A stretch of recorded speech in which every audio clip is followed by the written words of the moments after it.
साहिब जीओ। गुर बिन घोर अंधार, गुरु बिन समझ न आवे। गुर बिन सुरत न सिद्ध, गुरु बिन मुक्त न पावै। गुर कर सच विचार, गुरु कर रे मन मेरे। गुर कर शब्द सपुन, अघन कटै सब तेरे। गुरु नैन बैण गुर गुर करो, गुरु सत कव नल कहै।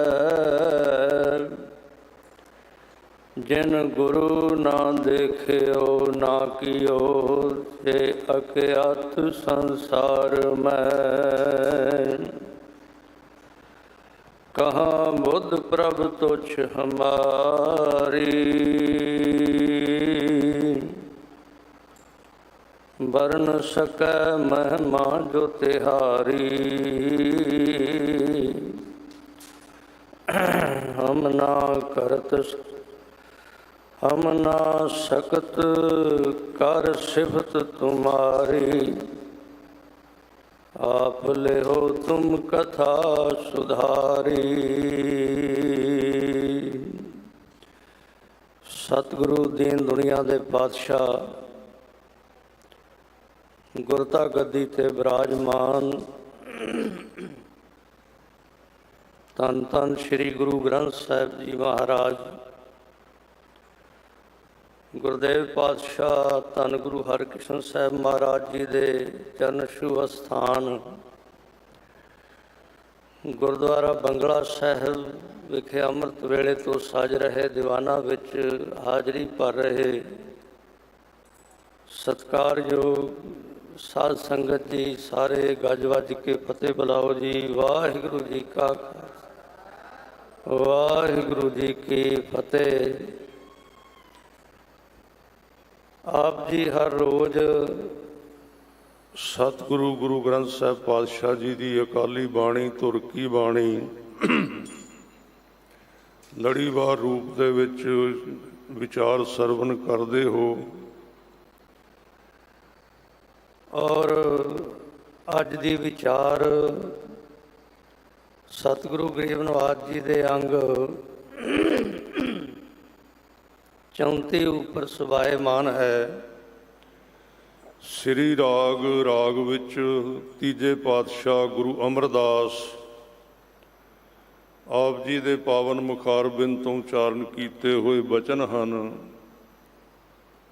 सतगुरु जी ने इस 5 अंकां और एक रहाओ की तुक दे विच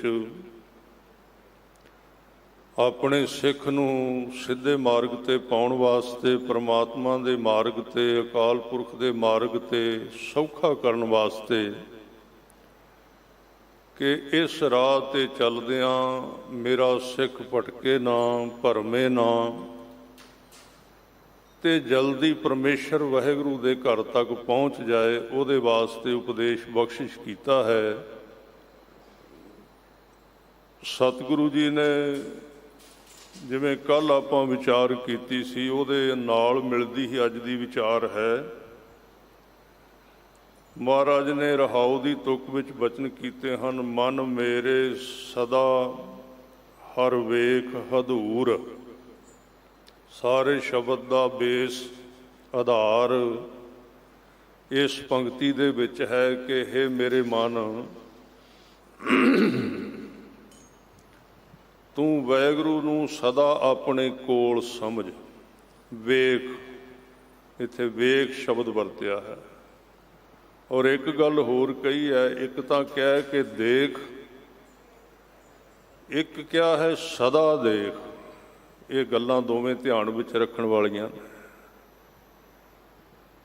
कम तां करेगी ये दवाई, ये शब्द कम तां करेगा कि सदा वेख्या जाएगा।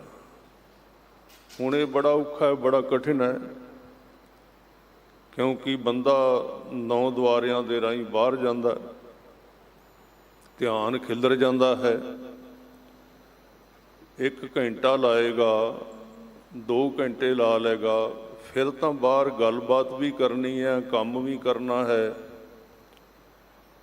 ਫਿਰ ਸਦਾ ਕਿਵੇਂ ਹੋ ਸਕਦਾ ਹੈ? ਇਹ ਸਦਾ ਦੀ ਅਵਸਥਾ ਬੜੇ ਟਾਈਮ ਬਾਅਦ ਆਉਂਦੀ ਹੈ, ਬੜੇ ਸਮੇਂ ਬਾਅਦ ਆਉਂਦੀ ਹੈ, ਨਹੀਂ ਤਾਂ ਵਿੱਚ ਵਿੱਚ ਵਾਹਿਗੁਰੂ ਭੁੱਲਦਾ ਹੈ। ਗੁਰੂ ਸਾਹਿਬ ਦਾ ਮਤਲਬ ਹੈ ਕਿ ਇਹਦੇ ਅੰਦਰ ਇੱਕ ਲਗਾਤਾਰ ਇੱਕ ਤਾਰ ਵੱਜਦੀ ਰਹੇ ਪਰਮਾਤਮਾ ਦੀ, ਕਿ ਉਹ ਮੇਰੇ ਬਿਲਕੁਲ ਨੇੜੇ ਹੈ। ਗੁਰੂ ਸਾਹਿਬ ਨੇ ਤੇ ਕਿਹਾ ਚੌਵਾਂ ਪਾਸੇ ਹੈ, ਅੱਗੇ ਇਕੱਲਾ ਅੱਗੇ ਨਹੀਂ ਦੇਖ ਰਹੇ ਆਪਾਂ। ਚੌ ਗਿਰਦ ਹਮਾਰੇ ਰਾਮ ਕਾਰ, ਦੁੱਖ ਲੱਗੈ ਨਾ ਭਾਈ। ਹੁਣ ਜਿਹੜਾ ਸਾਰੇ ਥਾਵਾਂ ਤੇ ਹੈ ਉਹ ਫਿਰ ਸਰੀਰ ਧਾਰੀ ਨਹੀਂ ਹੋ ਸਕਦਾ, ਸਰੀਰ ਇੱਕ ਥਾਂ ਤੇ ਹੈ। ਕੱਲ ਆਪਾਂ ਵਿਚਾਰ ਕਰਾਂਗੇ, ਕੱਲ ਗੁਰਪੁਰਬ ਹੈ, ਗੁਰੂ ਗ੍ਰੰਥ ਸਾਹਿਬ ਜੀ ਦਾ ਪਹਿਲਾ ਪ੍ਰਕਾਸ਼ ਹੈ। ਇੱਕ ਪਿੰਡੀ ਗੁਰੂ ਹੁੰਦਾ ਹੈ, ਇੱਕ ਬ੍ਰਹਮੰਡੀ ਗੁਰੂ ਹੁੰਦਾ ਹੈ। ਇੱਕ ਗੁਰੂ ਹੁੰਦਾ ਹੈ, ਇੱਕ ਗੁਰ ਹੁੰਦਾ ਹੈ। ਪਿੰਡੀ ਗੁਰੂ ਬਹੁਤ ਹੋਏ ਨੇ, ਬ੍ਰਹਮੰਡੀ ਗੁਰੂ ਇੱਕੋ ਹੀ ਹੈ ਸਿਰਫ। ਗੁਰ ਗੁਰ ਏਕੋ ਵੇਸ ਅਨੇਕ। ਉਹ ਗੁਰੂਆਂ ਦਾ ਗੁਰੂ ਜਿਹੜਾ ਸਾਰੇ ਗੁਰੂਆਂ ਦੇ ਵਿੱਚ ਵਰਤਿਆ ਹੈ, ਉਹ ਕੌਣ? ਗੁਰੂ ਗ੍ਰੰਥ ਸਾਹਿਬ ਜੀ ਮਹਾਰਾਜ ਹਨ। ਗੁਰੂ ਗ੍ਰੰਥ ਸਾਹਿਬ ਸੱਚੇ ਪਾਤਸ਼ਾਹ ਜੀ ਆਦਿ ਗੁਰੂ ਹਨ। ਆਪ ਜੀ ਕਦੀ ਧਿਆਨ ਨਾਲ ਗੁਰੂ ਗ੍ਰੰਥ ਸਾਹਿਬ ਜੀ ਦੇ ਸਰੂਪ ਦੇ ਸ਼ੁਰੂ ਵਿੱਚ ਵੇਖੋਗੇ ਤਾਂ ਆਪਾਂ ਕਹਿ ਦਿੰਦੇ ਹਾਂ ਸਿੱਧੇ, ਅਸੀਂ ਵੀ ਕਹਿ ਦਿੰਦੇ ਕਿ ਗੁਰੂ ਸਾਹਿਬ ਜੀ ਸ੍ਰੀ ਗੁਰੂ ਗ੍ਰੰਥ ਸਾਹਿਬ ਜੀ ਮਹਾਰਾਜ, ਪਰ ਉਹਦੇ ਅੱਗੇ ਸ਼ਬਦ ਲਿਖਿਆ ਹੋਇਆ ਆਦ ਸ੍ਰੀ ਗੁਰੂ ਗ੍ਰੰਥ ਸਾਹਿਬ ਜੀ ਮਹਾਰਾਜ। ਆਦ ਮੈਨੇ ਆਰੰਭਤਾ, ਮੁੱਢ ਮੂਲ ਸ਼ੁਰੂਆਤ ਜਿੱਥੋਂ ਸ੍ਰਿਸ਼ਟੀ ਪੈਦਾ ਹੋਈ ਸੀ, ਗੁਰੂ ਗ੍ਰੰਥ ਸਾਹਿਬ ਜੀ ਸਭ ਤੋਂ ਪਹਿਲਾਂ ਸਨ। ਅੱਜ ਕਈ ਬੜਾ ਇਹ ਗੱਲ ਤੇ ਕਹਿੰਦੇ ਅਸੀਂ ਪਹਿਲਾਂ ਸੀ, ਦੂਸਰਾ ਪਹਿਲਾਂ ਸੀ ਕਿ ਦੂਸਰਾ ਬਾਅਦ ਵਿੱਚ ਹੈ, ਜਾਂ ਦੂਜਾ ਸਾਡੇ ਵਿੱਚੋਂ ਨਿਕਲਿਆ, ਮਜ਼ਹਬ ਦੂਜਾ, ਧਰਮ ਸਾਡੇ ਵਿੱਚੋਂ ਨਿਕਲਿਆ। ਜਦੋਂ ਆਦਿ ਗੁਰੂ ਦੀ ਗੱਲ ਆਉਂਦੀ ਹੈ ਤੇ ਆਦਿ ਗੁਰੂ ਗੁਰੂ ਗ੍ਰੰਥ ਸਾਹਿਬ ਜੀ ਨੇ, ਤੇ ਜਦੋਂ ਆਦਿ ਮਨੁੱਖ ਦੀ ਗੱਲ ਆਉਂਦੀ ਹੈ ਤੇ ਆਦਿ ਮਨੁੱਖ ਖਾਲਸਾ ਹੈ ਜੋ ਪਰਮਾਤਮਾ ਨੇ ਬਣਾਇਆ। ਬਾਕੀ ਮਨੁੱਖ ਸਾਰੇ ਉਹਦੇ ਤੋਂ ਬਾਅਦ ਵਿੱਚ ਹੋਏ ਨੇ। ਬਾਕੀਆਂ ਨੇ ਤੇ ਪਰਮਾਤਮਾ ਨੂੰ ਬਣਾਈ ਹੋਈ ਸਰੂਪ ਨੂੰ ਨਾ ਕਰ ਦਿੱਤੀ ਹੈ ਕਿ ਤੇਰਾ ਬਣਾਇਆ ਹੋਇਆ ਸਰੂਪ ਸਾਨੂੰ ਠੀਕ ਨਹੀਂ ਲੱਗਦਾ, ਅਸੀਂ ਇਹਨੂੰ ਤੋੜਾਂਗੇ, ਅਸੀਂ ਇਹਨੂੰ ਕੱਟਾਂਗੇ, ਇਹਦੇ ਕੇਸ ਕੱਟਾਂਗੇ, ਇਹਦੇ ਕੱਟ ਭੰਨ ਕਰਾਂਗੇ ਵਿੱਚ। ਫਿਰ ਉਹ ਧਰਮ ਆਦਿ ਕਿਵੇਂ ਹੋ ਸਕਦੇ ਨੇ ਜਿਹੜੇ ਪਰਮਾਤਮਾ ਦੀ ਦਿੱਤੀ ਹੋਈ ਬੜੀ ਵੱਡੀ ਗਿਫਟ, ਬੜੀ ਵੱਡੀ ਸੌਗਾਤ ਇਸ ਸਰੀਰ ਨੂੰ ਸਾਬਤ ਨਹੀਂ ਰੱਖਦੇ, ਸਾਬਤ ਨਹੀਂ ਰੱਖ ਸਕਦੇ, ਤਾਂ ਫਿਰ ਉਹ ਸਾਧ ਸੰਗਤ ਜੀ ਆਦਿ ਮਨੁੱਖ ਕਿਵੇਂ ਹੋ ਸਕਦੇ ਹਨ? ਆਦਿ ਮਨੁੱਖ ਤੇ ਖਾਲਸਾ ਹੀ ਹੈ। ਖਾਲਸੇ ਦੇ ਵਿੱਚੋਂ ਹੀ ਅੱਗੇ ਛੋਟੇ ਛੋਟੇ ਨਦੀਆਂ ਨਾਲੇ ਨਿਕਲੇ ਹਨ। ਇਹ ਕੋਈ ਮੈਂ ਤਾਂ ਨਹੀਂ ਕਹਿ ਰਿਹਾ ਵੀ ਮੈਂ ਅੰਮ੍ਰਿਤ ਛਕਿਆ ਹੈ, ਇਹਦੇ ਬਾਰੇ ਗੱਲਬਾਤ ਕੀਤੀ ਜਾ ਸਕਦੀ ਹੈ, ਚਰਚਾ ਕੀਤੀ ਜਾ ਸਕਦੀ, ਵਿਚਾਰ ਕੀਤੀ ਜਾ ਸਕਦੀ। ਇਸ ਲਈ ਆਪਾਂ ਭਾਗਾਂ ਵਾਲੇ ਹਾਂ। ਆਪਣੇ ਕੋਲ ਉਹ ਗੁਰੂ ਹੈ ਜੋ ਆਦਿ ਗੁਰੂ ਹੈ, ਜਿਹਦੇ ਵਿੱਚੋਂ ਸਾਰੇ ਅਵਤਾਰ ਸਾਰਾ ਕੁਝ ਨਿਕਲਿਆ। ਕੱਲ੍ਹ ਇਹਦੀ ਵਿਚਾਰ ਵਿਸਤਾਰ ਵਿੱਚ ਕਰਾਂਗੇ। ਅੱਜ ਇੱਕ ਵਿਸ਼ਾ ਆਪਾਂ ਕੱਲ੍ਹ ਵਿਚਾਰ ਕੀਤੀ ਸੀ ਕਿ ਪਰਮਾਤਮਾ ਦਾ ਨਿਵਾਸ ਕਿੱਥੇ ਹੈ।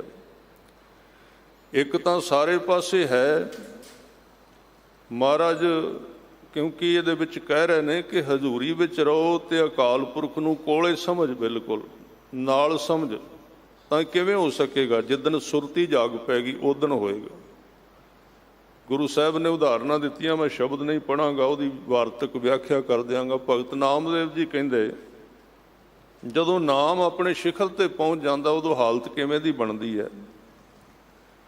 ਉਹ ਕਹਿੰਦੇ ਨੇ ਜਿਵੇਂ ਪਤੰਗ ਉਡਾਉਣ ਵਾਲਾ ਪਤੰਗ ਉਡਾਈ ਜਾਂਦਾ ਹੱਥ ਦੇ ਵਿੱਚ ਡੋਰ ਫੜ ਕੇ, ਤੇ ਉਹ ਨਾਲ ਦੇ ਕੋਲ ਖੜੇ ਹੋਏ ਜਿਹੜੇ ਉਹਦੇ ਨਾਲ ਦੇ ਸਾਥੀ ਉਹਨਾਂ ਨਾਲ ਗੱਲਾਂ ਵੀ ਕਰੀ ਜਾਂਦਾ, ਤੇ ਪਰ ਉਹਦੀ ਜਿਹੜੀ ਸੁਰਤੀ ਹੈ, ਜਿਹੜੀ ਧੁਨ ਹੈ, ਉਹ ਡੋਰ ਦੇ ਵਿੱਚ ਲੱਗੀ ਰਹਿੰਦੀ ਹੈ। ਜਿਵੇਂ ਇੱਕ ਸੁਨਿਆਰਾ ਦੁਕਾਨ ਤੇ ਬੈਠਾ ਆਪਣੇ ਗਾਹਕਾਂ ਨਾਲ ਗੱਲਾਂ ਵੀ ਕਰੀ ਜਾਂਦਾ, ਪਰ ਹੱਥ ਦੇ ਨਾਲ ਹਥੌੜੀ ਲੈ ਕੇ ਗਹਿਣੇ ਵੀ ਘੜੀ ਜਾਂਦਾ। ਉਹਦੀ ਸੁਰਤੀ ਜਿਹੜੀ ਹੈ ਉਹ ਸੋਨੇ ਦੇ ਗਹਿਣੇ ਵਿੱਚ ਲੱਗੀ ਹੋਈ ਹੈ। ਜਿਵੇਂ ਕੋਈ ਬੀਬੀ ਪਹਿਲਾਂ ਖੂਹ ਤੋਂ ਪਾਣੀ ਭਰ ਕੇ ਲਿਆਉਂਦੇ ਸੀ, ਖੂਹ ਤੋਂ ਪਾਣੀ ਭਰ ਕੇ ਘੜਾ ਸਿਰ ਤੇ ਲਿਆ ਰਹੀਆਂ ਨੇ 4-5 ਬੀਬੀਆਂ। ਉਹ ਇੱਕ ਦੂਜੀ ਨਾਲ ਗੱਲਾਂ ਬਾਤਾਂ ਕਰਦੀਆਂ ਬੜੀਆਂ, ਪਰ ਉਹਨਾਂ ਦੀ ਬਰੀਕ ਧਿਆਨ ਦੀ ਸੂਈ ਜਿਹੜੀ ਹੈ ਉਹ ਘੜੇ ਵਿੱਚ ਲੱਗੀ ਹੋਈ ਹੈ। ਇਹ ਧਿਆਨ ਦਾ ਇੱਕ ਸੂਤਰ ਵੀ ਹੈ, ਸਿਰ ਦੇ ਉੱਤੇ ਕੋਈ ਚੀਜ਼ ਚੁੱਕਣੀ।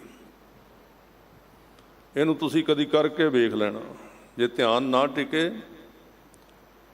ਇਸ ਲਈ ਸੇਵਾ ਦਿੱਤੀ ਹੈ ਗੁਰੂ ਸਾਹਿਬ ਨੇ, ਅੱਗੋਂ ਕਾਰ ਸੇਵਾ ਹੈ। ਕਾਰ ਸੇਵਾ ਦੇ ਵਿੱਚ ਟੋਕਰੀ ਸਿਰ ਤੇ ਚੁੱਕ ਕੇ ਸਤਿਨਾਮ ਵਾਹਿਗੁਰੂ ਦਾ ਜਾਪ ਕੀਤਾ ਜਾਂਦਾ ਹੈ। ਇੱਕ ਵਿਗਿਆਨਕ ਪ੍ਰਕਿਰਿਆ ਹੈ, ਕਿਉਂਕਿ ਜਦੋਂ ਸਿਰ ਤੇ ਭਾਰ ਹੋਵੇਗਾ ਸੁਰਤੀ ਸਾਰੇ ਸਰੀਰ ਦੀ ਸਿਰ ਵੱਲ ਨੂੰ ਖਿੱਚ ਪਏਗੀ। ਜਿੰਨੀ ਸਰੀਰ ਦੇ ਵਿੱਚ ਸੁਰਤੀ ਲੱਗੀ ਹੋਈ ਹੈ, ਪਰ ਇਹਦੇ ਬਾਰੇ ਆਪਾਂ ਵਿਚਾਰ ਕਰਾਂਗੇ, ਸੁਣਾਂਗੇ ਤਾਂ। ਇਹ ਨਹੀਂ ਕਿ ਹੁਣ ਤਾਂ ਚਲੋ ਸੇਵਾ ਤੇ ਲੋਕ ਆਉਂਦੇ ਨਹੀਂ।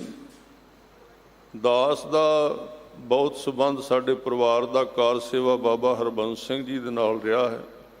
ਸੇਵਾ ਤੇ ਬੜੇ ਸਮੇਂ ਮਹੀਨੇ ਵਾਸਤੇ ਆਉਂਦੇ ਰਹੇ,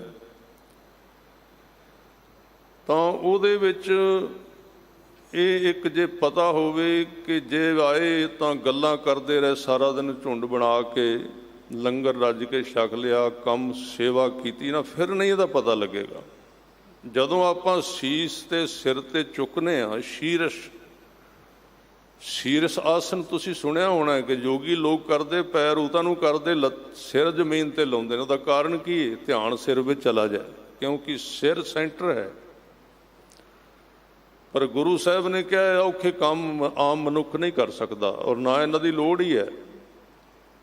ਤੂੰ ਸਿਰ ਦੇ ਉੱਤੇ ਟੋਕਰੀ ਚੁੱਕ ਕੇ ਗੁਰੂ ਦੀ ਸੇਵਾ ਕਰ, ਸ਼ਬਦ ਆਪਣੇ ਆਪ ਉੱਪਰ ਨੂੰ ਚੜ੍ਹੇਗਾ ਤੇਰੇ ਸਿਰ ਵੱਲ ਨੂੰ।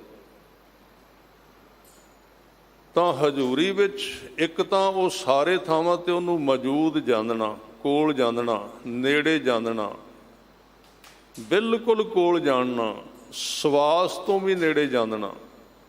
ਔਰ ਗੁਰੂ ਸਾਹਿਬ ਕਹਿੰਦੇ ਹਿਰਦੇ ਵਿੱਚ ਉਹਦਾ ਵਾਸਾ ਹੈ। ਹੱਠ ਮਜਾਹੂ ਇੱਕ ਮਾਣਕ ਲੱਦਾ। ਹੱਠ ਦਾ ਇੱਥੇ ਅਰਥ ਹੈ ਹਿਰਦਾ। ਕੱਲ ਹਿਰਦੇ ਦੀ ਵਿਚਾਰ ਜਿਨ੍ਹਾਂ ਨੇ ਕੱਲ ਕਥਾ ਸੁਣੀ ਸੀ ਉਹ ਆਪਾਂ ਗੱਲ ਸਾਰੀ ਕਰ ਹੀ ਲਈ ਸੀ। ਹੁਣ ਅੱਗੇ ਤੁਰੀਏ। ਕਹਿੰਦੇ ਹਿਰਦੇ ਦੇ ਵਿੱਚੋਂ ਸਾਨੂੰ ਇੱਕ ਹੀਰਾ ਲੱਭਾ ਹੈ, ਮਾਣਕ ਲੱਭਾ ਹੈ। ਹੱਠ ਮਜਾਹੂ ਇੱਕ ਮਾਣਕ ਲੱਦਾ, ਮੁੱਲ ਨਾ ਕਿੱਦਾ। ਇਹ ਪੈਸਿਆਂ ਨਾਲ ਨਹੀਂ ਮਿਲਦਾ। ਕਿੱਥੋਂ ਮਿਲਿਆ ਫਿਰ? ਮੈਂ ਕੂ ਸਤਿਗੁਰ ਦਿੱਤਾ। ਮੇਰੇ ਸਤਿਗੁਰੂ ਨੇ ਤਰੁੱਠ ਕੇ ਗੁਰੂ ਗ੍ਰੰਥ ਸਾਹਿਬ ਜੀ ਨੇ 5 ਪਿਆਰਿਆਂ ਦੇ ਰਾਹੀਂ ਮੈਨੂੰ ਦਿੱਤਾ ਹੈ, 10 ਪਾਤਸ਼ਾਹਾਂ ਦੇ ਰਾਹੀਂ ਮੈਨੂੰ ਦਿੱਤਾ ਹੈ। ਮੁੱਲ ਨਾ ਕਿੱਦਾ ਮੈਂ ਕੂ ਸਤਿਗੁਰ ਦਿੱਤਾ। ਢੂੰਡ ਬੁਝਾਈ ਥੀਆ ਥਿੱਤਾ। ਢੂੰਡ ਦਾ ਅਰਥ ਹੈ ਖੋਜ, ਲੱਭਣਾ, ਭਟਕਣਾ। ਵੰਝਾਈ ਦਾ ਅਰਥ ਹੈ ਖਤਮ ਹੋ ਜਾਣੀ। ਹੁਣ ਖੋਜ ਖਤਮ ਹੋ ਗਈ, ਬਾਹਰ ਨਹੀਂ ਭੱਜਦਾ ਮਨ, ਨਿਰਗੁਣ ਵਿੱਚ ਸਮਾ ਗਿਆ ਅੰਦਰ। ਢੂੰਡ ਬੁਝਾਈ ਥੀਆ, ਥੀਆ ਮੈਨੇ ਪ੍ਰਗਟ ਹੋ ਗਿਆ। ਥਿੱਤਾ ਮੈਨੇ ਸਥਿਰਤਾ, ਟਿਕ ਜਾਣਾ। ਨਿਹਚਲ ਆਸਨ ਪ੍ਰਭ ਕੈ ਸਿਮਰਨ, ਨਿਹਚਲ ਆਸਨ ਪ੍ਰਭ ਕੈ ਸਿਮਰਨ ਕਬਲ ਬਿਗਾਸਨ। ਢੂੰਡ ਬੁਝਾਈ ਥੀਆ ਥਿੱਤਾ, ਜਨਮ ਪਦਾਰਥ ਨਾਨਕ ਜਿੱਤਾ। ਜਨਮ ਪਦਾਰਥ ਜਿੱਤਿਆ ਗਿਆ। ਕਿੱਥੋਂ ਲੱਭਾ? ਹਿਰਦੇ ਵਿੱਚ। ਬਾਬਾ ਫਰੀਦ ਸਾਹਿਬ ਜੀ ਕਹਿੰਦੇ ਨੇ, ਫਰੀਦਾ ਜੰਗਲ ਜੰਗਲ ਕਿਆ ਭਵੈ, ਵਣ ਕੰਡਾ ਮੋੜੇ।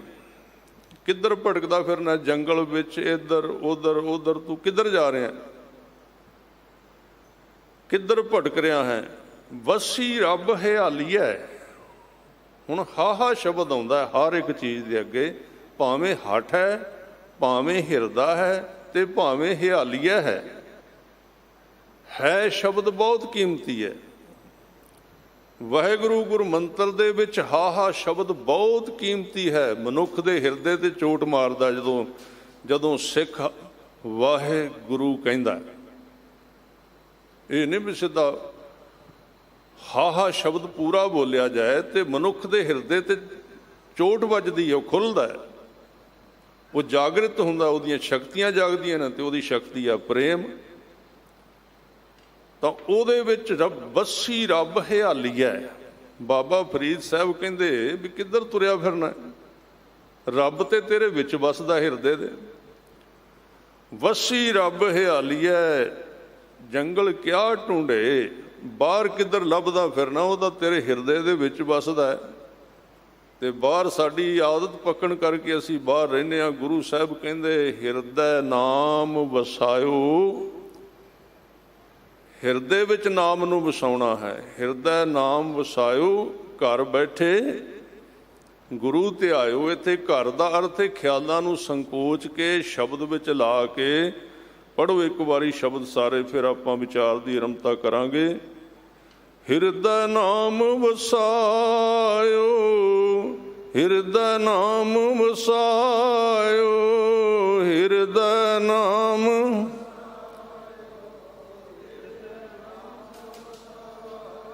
ਸੌਖਾ ਸ਼ਬਦ ਹੈ ਬਿਲਕੁਲ, ਗੁਰੂ ਅਰਜਨ ਦੇਵ ਜੀ ਦਾ ਸ਼ਬਦ ਹੈ। ਸਾਰੇ ਤੁਸੀਂ ਪੜ੍ਹ ਸਕਦੇ ਹੋ ਉੱਚੀ ਆਵਾਜ਼ ਵਿੱਚ। ਗਾਵੇ ਕੋ ਤਾਣ, ਤਾਣ ਨਾਲ ਬੋਲੋ, ਸ਼ਕਤੀ ਲਾਓ। ਜਿੰਨੀ ਆਵਾਜ਼ ਲੰਗਰ ਵਿੱਚ ਆਉਂਦੀ ਹੈ ਇੱਥੇ ਨਹੀਂ ਆਉਂਦੀ।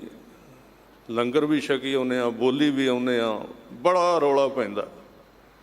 ਬਾਣੀ ਵਿੱਚ ਬੋਲੋ, ਸ਼ਬਦ ਵਿੱਚ ਬੋਲੋ, ਤਾਂ ਗੱਲ ਬਣੇਗੀ। ਹਿਰਦੈ ਨਾਮ ਵਸਾਇਓ, ਹਿਰਦੈ ਨਾਮ ਵਸਾਇਓ, ਹਿਰਦੈ।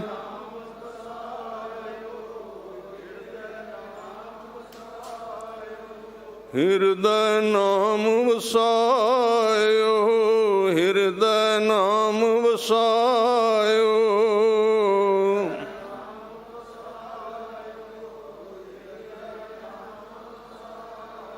ਘਰ ਬੈਠੇ ਗੁਰੂ ਧਿਆਇਓ, ਘਰ ਬੈਠੇ ਗੁਰੂ ਧਿਆਇਓ, ਘਰ ਬੈਠੇ।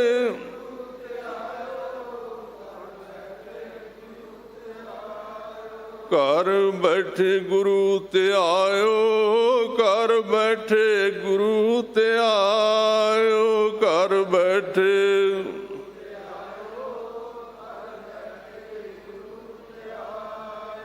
ਹਿਰਦੈ ਨਾਮ ਵਸਾਇਓ, ਹਿਰਦੈ ਨਾਮ ਵਸਾਇਓ, ਹਿਰਦੈ।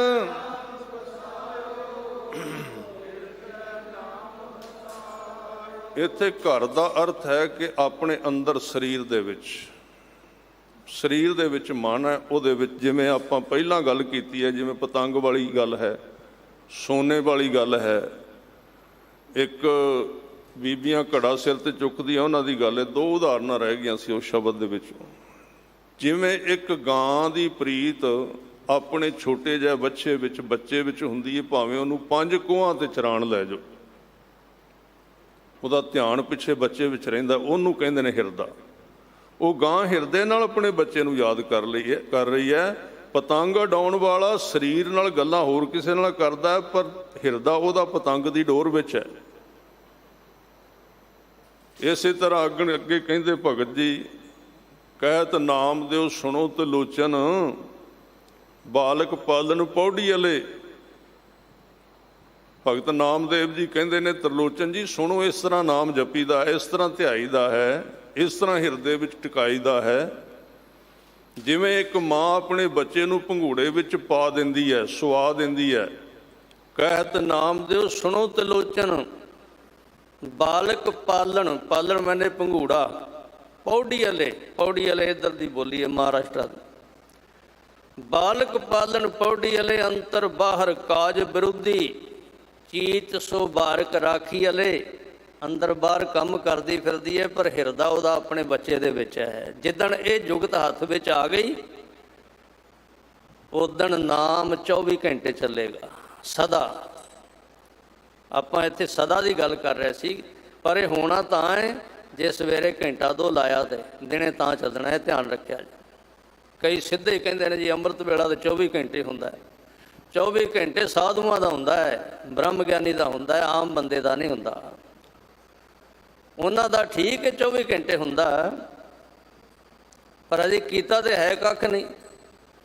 सवेरे 7 वजे उठ के पानी के छट्टे मार के ते ਕਹਿੰਦੇ ਇਸ਼ਨਾਨ ਵੀ ਰਹਿਣੀ ਦੀ ਸੈਂਟ ਬੜਾ ਵਧੀਆ, ਕਿਹੜਾ ਬਦਬੂ ਆਉਣੀ ਕੋਲੋਂ, ਪਾ ਕੇ ਵਧੀਆ ਕੱਪੜੇ ਤੇ ਠਾਠਾ ਛਾਠਾ ਬੰਨ੍ਹ ਕੇ ਬਾਹਰ ਨਿਕਲ ਪਏ। ਕਹਿੰਦੇ ਜੀ ਹੁਣ ਅੰਮ੍ਰਿਤ ਵੇਲਾ ਹੀ, ਜਦੋਂ ਸਿੱਖ ਜਾਗ ਪਏ ਉਦੋਂ ਹੀ ਅੰਮ੍ਰਿਤ ਵੇਲਾ ਹੈ। ਇਹ ਤਾਂ ਨਲਾਇਕੀ ਹੈ, ਇਹ ਤਾਂ ਮਤਲਬ ਆਲਸ ਹੈ ਤੇ ਦਲਿੱਦਰ ਹੈ ਤੇ ਸਿੱਖੀ ਦੇ ਨਾਂ ਤੇ ਕਲੰਕ ਹੈ। ਸਿੱਖ ਜਿਹੜਾ ਇਹ ਕਲੰਕ ਲੱਗਾ ਹੋਇਆ ਸਿੱਖੀ ਨੂੰ। ਇਸ ਕਰਕੇ ਅੰਮ੍ਰਿਤ ਵੇਲਾ ਉਹਨਾਂ ਦਾ ਹੁੰਦਾ ਤਾਂ ਹਜ਼ੂਰੀ ਦੇ ਵਿੱਚ ਸਾਰੇ ਸ਼ਬਦ ਦੀ ਤੁਕ ਦੇ ਉੱਤੇ ਆਪ ਸਰੋਤੇ ਹੋ, ਸਰਵਣ ਕਰਦੇ ਹੋ, ਇੱਕੋ ਚੀਜ਼ ਤੇ ਧਿਆਨ ਰੱਖਣਾ। ਗੁਰੂ ਸਾਹਿਬ ਕਹਿੰਦੇ ਪਰਮੇਸ਼ਰ ਨੂੰ ਨੇੜੇ ਜਾਣ, ਪਰ ਪ੍ਰਗਟ ਤਾਂ ਹੋਏਗਾ ਜੇ ਜਪੇਗਾ ਤੇ। ਇਹ ਗੱਲ ਯਾਦ ਰੱਖਣੀ ਪੈਣੀ ਹੈ। ਜਲ ਥਲ ਮਹੀਲ ਗੁਪਤੋ ਵਰਤੈ। ਆ ਜਲ, ਥਲ, ਧਰਤੀ, ਆ ਮਹੀਲ, ਆ ਮੇਰਾ ਹੱਥ ਹੈ ਜਿੱਥੇ, ਇੱਥੇ ਪ੍ਰਮਾਤਮਾ ਹੈ। ਔਰ ਗੁਰੂ ਸਾਹਿਬ ਕਹਿੰਦੇ ਹੱਥ ਤੋਂ ਵੀ ਨੇੜੇ ਹੈ। ਕਹਿ ਰਵਿਦਾਸ ਹਾਥ ਪੈ ਨੇੜੇ, ਸਹਿਜੇ ਹੋਏ ਸੋ ਹੋਈ। ਹੁਣ ਇੰਨਾ ਨੇੜੇ, ਜਿਹੜਾ ਇੰਨਾ ਨੇੜੇ, ਸਾਧ ਸੰਗਤ ਜੀ, ਇੰਨੀ ਪਤਨੀ ਪਤੀ ਦੇ ਨੇੜੇ ਨਹੀਂ ਜਿੰਨਾ ਰੱਬ ਨੇੜੇ ਹੈ। ਇੰਨਾ ਭਰਾ ਦੇ ਨੇੜੇ ਭਰਾ ਨਹੀਂ ਹੈ ਜਿੰਨਾ ਰੱਬ ਨੇੜੇ ਹੈ। ਇੱਕ ਨੂੰ ਦਰਦ ਹੁੰਦੀ ਹੈ, ਦੂਜਾ ਭਾਵੇਂ ਮਲੀ ਜਿੰਨਾ ਮਰਜੀ ਜਾਏ, ਦਰਦ ਨਹੀਂ ਉਹ ਚੁੱਕ ਸਕਦਾ, ਦਰਦ ਰੱਬ ਨੇ ਚੁੱਕਣੀ ਹੈ। ਦੀਨ ਦਰਦ ਦੁੱਖ ਭੰਜਨਾ, ਘਟ ਘਟ ਨਾਥ ਅਨਾਥ। ਹਾਂ, ਉਹ ਇੱਕ ਸੰਸਾਰਿਕ ਇੱਕ ਸਹਾਰਾ ਹੈ। ਇਸ ਲਈ ਉਹ ਗੁਪਤ ਨੂੰ ਪ੍ਰਗਟ ਕਿਵੇਂ ਕਰਨਾ ਹੈ। ਜਲ ਥਲ ਮਹੀਲ ਗੁਪਤੋ ਵਰਤੈ, ਗੁਰ ਸ਼ਬਦੀ ਦੇਖ ਨਿਹਾਰੀ ਜੀਓ। ਗੁਰੂ ਦੇ ਸ਼ਬਦ ਦੀ ਕਮਾਈ ਕਰਕੇ ਉਹਨੂੰ ਇਸ ਤਰ੍ਹਾਂ ਵੇਖਣਾ ਕਰ। ਮਹਾਰਾਜ ਉਪਦੇਸ਼ ਕਰਦੇ ਹਨ, ਸ੍ਰੀ ਰਾਗ ਮਹੱਲਾ ਤੀਜਾ। ਜਿਨੀ ਪੁਰਖੀ ਸਤਿਗੁਰ ਨਾ ਸੇਵਿਓ, ਸੇ ਦੁਖੀਏ ਜੁਗ ਚਾਰ। ਜਿਨੀ ਪੁਰਖੀ, ਬਹੁਵਚਨ ਹੈ ਦੋਵੇਂ ਸ਼ਬਦ। ਜਿਨ੍ਹਾਂ ਮਨੁੱਖਾਂ ਨੇ, ਜਿਨ੍ਹਾਂ ਸਰੀਰ ਧਾਰੀਆਂ ਨੇ, ਪੁਰਖ ਹੋਵੇ ਭਾਵੇਂ ਇਸਤਰੀ ਹੋਵੇ, ਇੱਥੇ ਦੋਵਾਂ ਦਾ ਵਾਚਕ ਹੈ। ਜਿਨ੍ਹਾਂ ਨੇ ਸਤਿਗੁਰੂ ਦੀ ਸੇਵਾ ਨਹੀਂ ਕੀਤੀ, ਮਹਾਰਾਜ ਕਹਿੰਦੇ ਹਨ, ਜਿਨੀ ਪੁਰਖੀ ਸਤਿਗੁਰ ਨਾ ਸੇਵਿਓ। ਹੁਣ ਸ਼ਬਦ ਦੇ ਅਰਥ ਕਰਨੇ ਆਪਾਂ। ਕੱਲ੍ਹ ਆਪਾਂ ਸਤਿਗੁਰ ਦੀ ਤੇ ਗੁਰੂ ਦੀ ਵਿਚਾਰ ਕਰਾਂਗੇ ਕਿ ਸਤਿਗੁਰ ਵਿੱਚ ਤੇ ਗੁਰੂ ਵਿੱਚ ਕੀ ਫਰਕ ਹੈ। ਗੁਰੂ ਕੋਲ ਆਪਾਂ ਆਏ ਹਾਂ, ਮੱਥਾ ਟੇਕਿਆ ਹੈ, ਇਹ ਗੁਰੂ ਦਾ ਸਰਗੁਣ ਸਰੂਪ ਹੈ। ਪਰ ਨਿਰਗੁਣ ਨਾਲ ਹੀ ਚਲਾ ਜਾਣਾ ਗੁਰੂ ਗ੍ਰੰਥ ਸਾਹਿਬ ਜੀ ਨੇ। ਉੱਥੇ ਨਾਲ ਜਾਣਗੇ ਮਹਾਰਾਜ ਨਿਰਗੁਣ ਰੂਪ ਵਿੱਚ। ਨਿਰੂਪ ਦਿਸੇਗਾ ਨਹੀਂ, ਉੱਥੋਂ ਵੇਖ ਲੈਣਗੇ ਸਾਰਾ ਕੁਝ ਵੀ ਬੰਦਾ ਕੀ ਕਰ ਰਿਹਾ। ਉਹ ਹੈ ਸਤਿਗੁਰ। ਜਿਨ੍ਹਾਂ ਨੇ ਐਸੇ ਸਤਿਗੁਰੂ ਨੂੰ ਹਜ਼ੂਰ ਨਹੀਂ ਜਾਣਿਆ, ਨੇੜੇ ਨਹੀਂ ਜਾਣਿਆ, ਸੇ ਦੁਖੀਏ ਜੁਗ ਚਾਰ। ਉਹ ਚਾਰੇ ਯੁੱਗਾਂ ਦੇ ਵਿੱਚ ਦੁਖੀ ਰਹਿੰਦੇ ਨੇ। ਹੁਣ ਵਿੱਚ ਆਪ ਜੀ ਦੇ ਨਾਲ ਮੈਂ ਥੋੜ੍ਹੇ ਜਿਹੇ ਹਿੰਟ ਸਾਂਝੇ ਕਰਦਾ ਰਹਾਂ।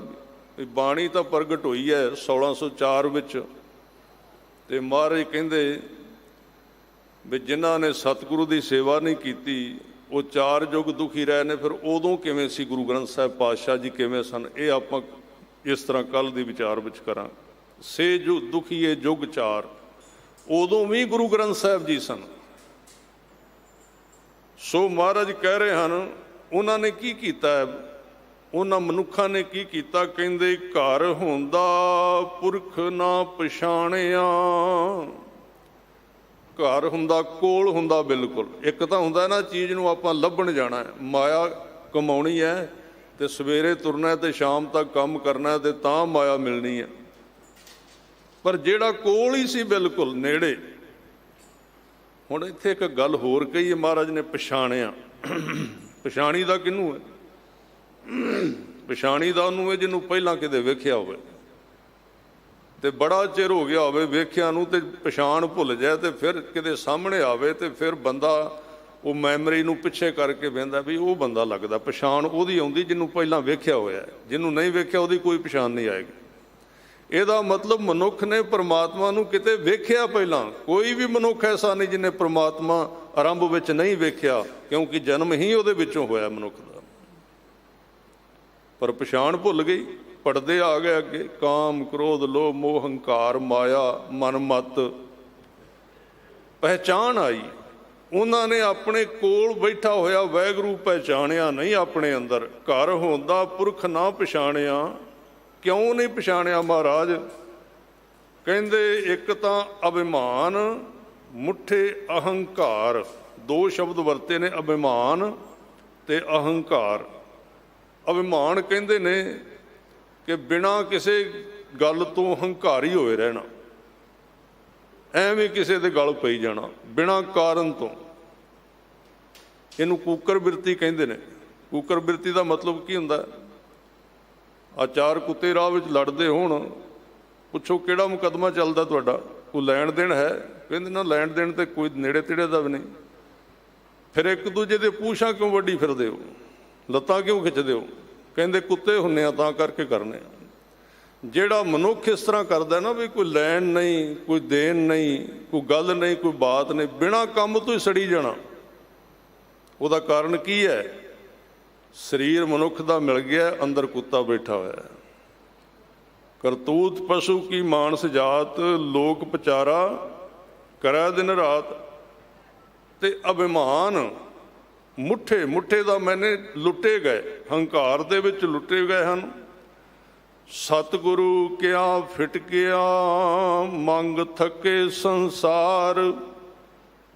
ਜਿਨ੍ਹਾਂ ਨੂੰ ਸਤਿਗੁਰੂ ਜੀ ਨੇ ਫਟਕਾਰ ਦਿੱਤਾ ਹੈ ਨਾ, ਧਰਕਾਰ ਦਿੱਤਾ ਹੈ, ਉਹ ਦੁਨੀਆ ਦੇ ਵਿੱਚ ਮੰਗਦੇ ਫਿਰਦੇ ਨੇ। ਕੋਲ ਭਾਵੇਂ ਕਿੰਨੀ ਮਾਇਆ ਆ ਜਾਏ ਫਿਰ ਵੀ ਰੋਈ ਹੀ ਜਾਂਦੇ ਹਨ, ਮੰਗੀ ਜਾਂਦੇ ਹਨ, ਅਜੇ ਵੀ ਥੋੜ੍ਹਾ ਹੈ, ਅਜੇ ਵੀ ਥੋੜ੍ਹਾ ਹੈ, ਹੋਰ ਇਕੱਠੀ ਕਰ ਲਈਏ, ਹੋਰ ਇਕੱਠੀ ਕਰ ਲਈਏ। ਥੱਕ ਗਏ ਹਨ ਮੰਗ ਮੰਗ ਕੇ ਸੰਸਾਰ ਦੇ ਵਿੱਚ ਸੁਖ। ਸੱਚਾ ਸ਼ਬਦ ਨਾ ਸੇਵਿਓ, ਸਭ ਕਾਜ ਸਵਾਰਨ ਹਾਰ। ਸੱਚਾ ਸ਼ਬਦ ਜੋ ਸਦਾ ਕਾਇਮ ਰਹਿੰਦਾ, ਨਾਮ ਦਾ ਨਿਰਗੁਣ ਸਰੂਪ, ਗੁਰਬਾਣੀ ਦਾ ਨਿਰਗੁਣ ਸਰੂਪ, ਉਹਦੀ ਸੇਵਾ ਨਹੀਂ ਕੀਤੀ, ਉਹਦਾ ਸੇਵਨ ਨਹੀਂ ਕੀਤਾ। ਸੇਵਾ ਇੱਕ ਸਰੀਰ ਕਰਕੇ ਹੁੰਦੀ ਹੈ ਹੱਥਾਂ ਨਾਲ, ਤੇ ਜੀਵਨ ਕਰਕੇ ਸੇਵਾ ਹੁੰਦੀ ਹੈ ਸੇਵਨ ਕਰਨਾ ਗੁਰੂ ਦੇ ਉਪਦੇਸ਼ ਨੂੰ। ਆਪਾਂ ਕਹਿੰਦੇ ਹਾਂ ਫਲਾਣਾ ਨਸ਼ਿਆਂ ਦਾ ਸੇਵਨ ਕਰਦਾ ਹੈ, ਪੀਂਦਾ ਹੈ। ਗੁਰੂ ਕੇ ਉਪਦੇਸ਼ ਨੂੰ ਪੀਣਾ। ਉਹਨਾਂ ਨੇ, ਮਹਾਰਾਜ ਕਹਿੰਦੇ, ਸੱਚੇ ਸ਼ਬਦ ਨੂੰ ਸੇਵਿਆ ਨਹੀਂ ਹੈ, ਸੇਵਨ ਨਹੀਂ ਕੀਤਾ।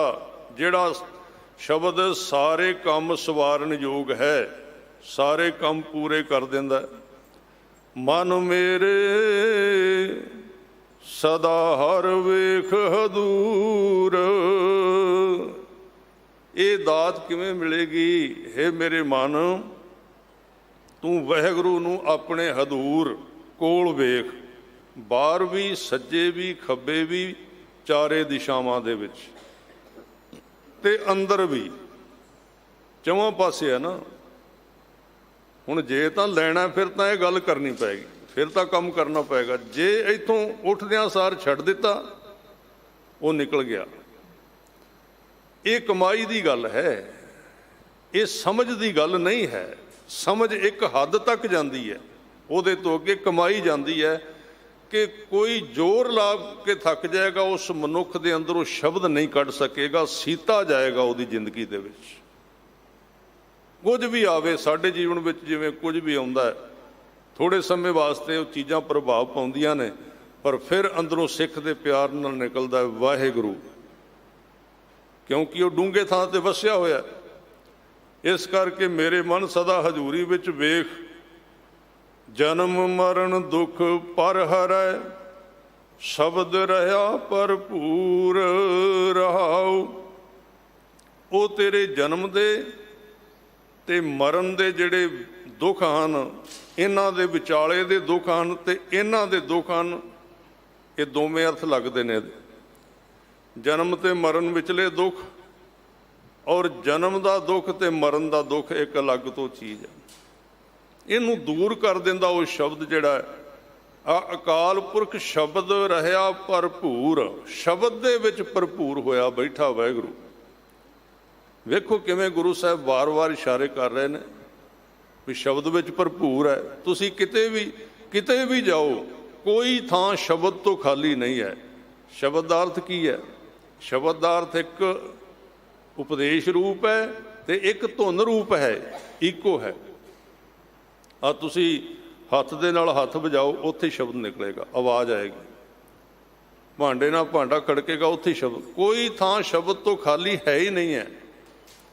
ਉਹ ਸਾਰੇ ਥਾਵਾਂ ਤੇ ਕਿਸੇ ਰੂਪ ਦੇ ਵਿੱਚ, ਪਰਮ ਤੱਤ ਦੇ ਰੂਪ ਦੇ ਵਿੱਚ ਕਲਗੀਧਰ ਪਾਤਸ਼ਾਹ ਕਹਿੰਦੇ ਨਮੋ ਪਰਮ ਤਤੰਗ ਅਤਤੰਗ ਸਰੂਪੇ, ਤੂੰ ਪਰਮ ਤੱਤ ਵਾਲਾ ਹੈ, ਤੂੰ ਪੰਜ ਤੱਤਾਂ ਤੋਂ ਪਰੇ ਅਤਤੰਗ ਸਰੂਪ ਹੈ। ਨਮੋ ਪਰਮ ਤਤੰਗ ਅਤਤੰਗ ਸਰੂਪੇ। ਮਹਾਰਾਜ ਇੱਥੇ ਫਰਮਾਨ ਕਰ ਰਹੇ ਹਨ ਕਿ ਇਸ ਤਰ੍ਹਾਂ ਸ਼ਬਦ ਦੇ ਵਿੱਚ ਵਸਿਆ ਹੋਇਆ ਹੈ ਅਕਾਲ ਪੁਰਖ। ਵਿਸ਼ਰਾਮ ਦੇ ਕੇ ਕਹਿੰਦੇ ਹਨ ਸੱਚ ਸਲਾਹਨ ਸੇ ਸੱਚੇ, ਸੱਚਾ ਨਾਮ ਆਧਾਰ। ਜਿਹੜੇ ਸੱਚ ਦੀ ਸਲਾਹੁਤਾ ਕਰਦੇ ਹਨ, ਸੱਚੇ ਨਾਮ ਦੀ ਸਲਾਹੁਤਾ ਕਰਦੇ ਹਨ, ਉਹੀ ਸਦਾ ਕਾਇਮ ਰਹਿਣ ਵਾਲੇ ਹਨ। ਜਿਨ੍ਹਾਂ ਦਾ ਆਧਾਰ, ਜਿਨ੍ਹਾਂ ਦਾ ਆਸਰਾ ਸੱਚ ਬਣ ਜਾਂਦਾ, ਜਿਨ੍ਹਾਂ ਦਾ ਆਸਰਾ ਗੁਰੂ ਦੀ ਦਾਤ, ਗੁਰੂ ਦੇ ਦਰਸ਼ਨ, ਗੁਰੂ ਦੀ ਕਿਰਪਾ, ਗੁਰੂ ਦਾ ਰਸ, ਸਤਿਗੁਰੂ ਜੀ ਦੀ ਰਹਿਮਤ ਬਣ ਜਾਂਦੀ ਹੈ।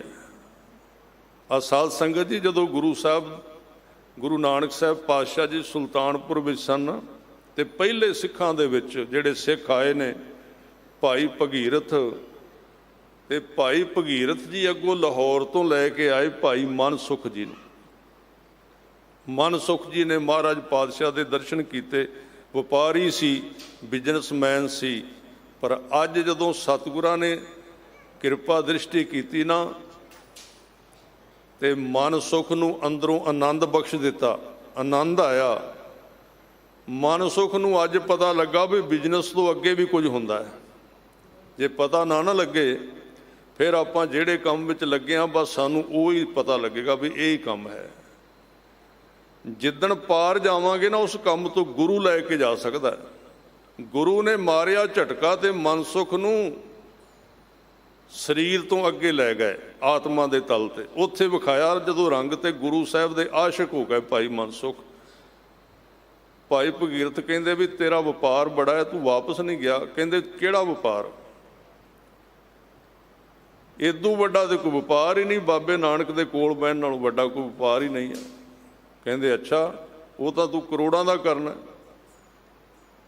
ਤੇ ਗੁਰੂ ਅਰਜਨ ਦੇਵ ਸਾਹਿਬ ਇਹਨੂੰ ਕਹਿੰਦੇ ਵਾਪਾਰੀ ਸੱਚ ਵਾਪਾਰ ਕਰੋ, ਦਰਗਹ ਨਿਭੈ ਖੇਪ ਤੁਮਾਰੀ। ਜਦੋਂ ਬੜਾ ਚਿਰ ਰਿਹਾ, ਇਹਦੇ ਪਾਰਟਨਰ ਜਿਹੜੇ ਹਿੱਸੇਦਾਰ ਸਨ ਭਾਈ ਮਨਸੁਖ ਦੇ, ਲਾਹੌਰ ਉਡੀਕਦੇ ਰਹੇ ਵੀ ਆਇਆ ਨਹੀਂ ਵਾਪਸ। ਗੁਰੂ ਨੇ ਖਿੱਚ ਲਿਆ, ਗੁਰੂ ਨੇ ਮੋਹ ਲਿਆ, ਗੁਰੂ ਨਾਨਕ ਸਾਹਿਬ ਨੇ ਖਿੱਚ ਪਾ ਦਿੱਤੀ। ਉਹ ਪਿਛਲੇ ਜਿਹੜੇ ਹਿੱਸੇਦਾਰ ਸਨ ਇਕੱਠੇ ਹੋ ਕੇ ਮਨਸੁਖ ਨੂੰ ਲੈਣ ਆਏ ਵੀ ਇਹ ਮੇਨ ਬੰਦਾ, ਇਹਦੇ ਬਿਨਾਂ ਕੰਮ ਨਹੀਂ ਚੱਲਣਾ ਸਾਡਾ।